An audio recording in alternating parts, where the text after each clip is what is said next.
Okay, so here we have a Chevy school bus getting a pre-inspection done. We're starting with rear pads and rotors and calipers. I've been using these CarQuest frontline brake parts lately, and they perform the best. And they're fully coated pads, or rotors, sorry. Very nice parts, but these old rotors were pretty cooked.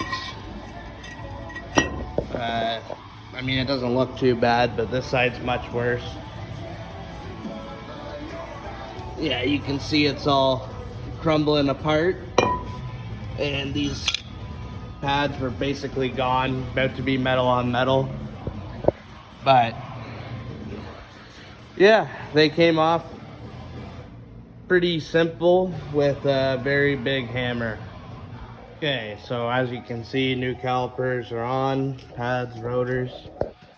I just wanted to show everybody how I bleed brakes by myself. So this is a cheap little tool. I think Lyle makes it.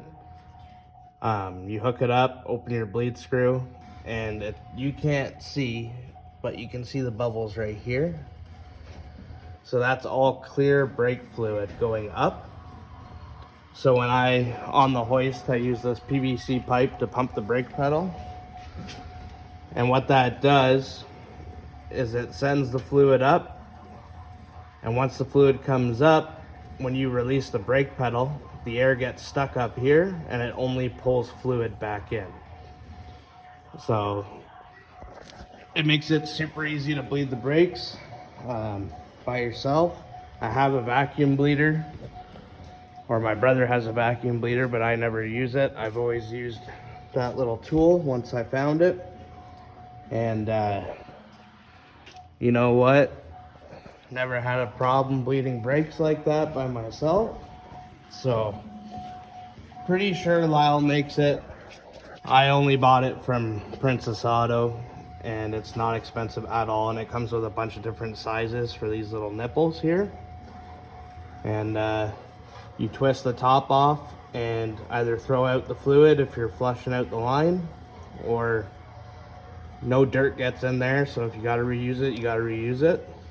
But I keep new brake fluid in the shop, obviously, so you can just twist it off, dump it in a used oil container, and get rid of it. No mess. It's not often we get a victory like this. Oh, it's tight again.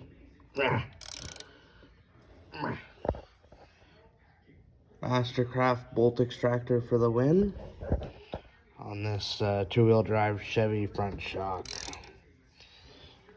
Rotten. This whole thing just rotten. So still on this Chevy school bus, we got a new strut, shock, new sway bar end link, as this was snapped in half and they didn't call it for safety. But obviously I'm gonna replace it. They didn't call the strut for safety either. It's kind of hard to deem a strut needing to be replaced unless you take it out.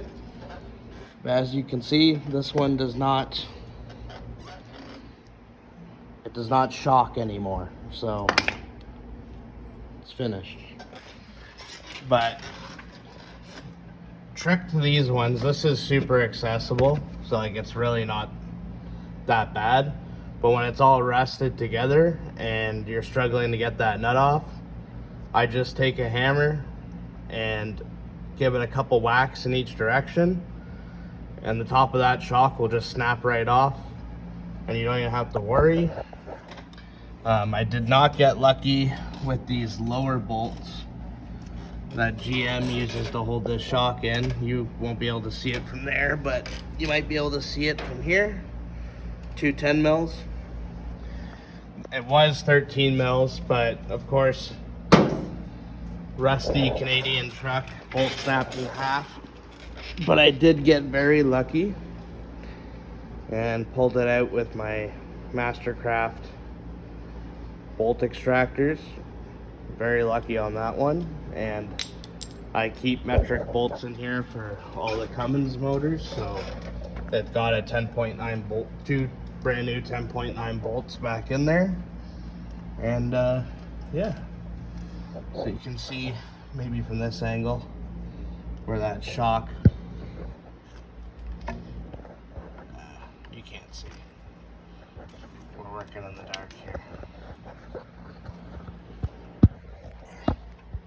Those two bolts right there, hard to see, but that's where it snapped off. That's why I got very lucky with an easy out. I was able to take it out from the bottom.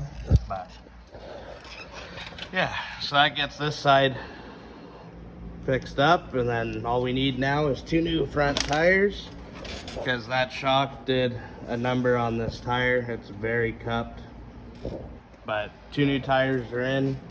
Just gotta take them to get put on.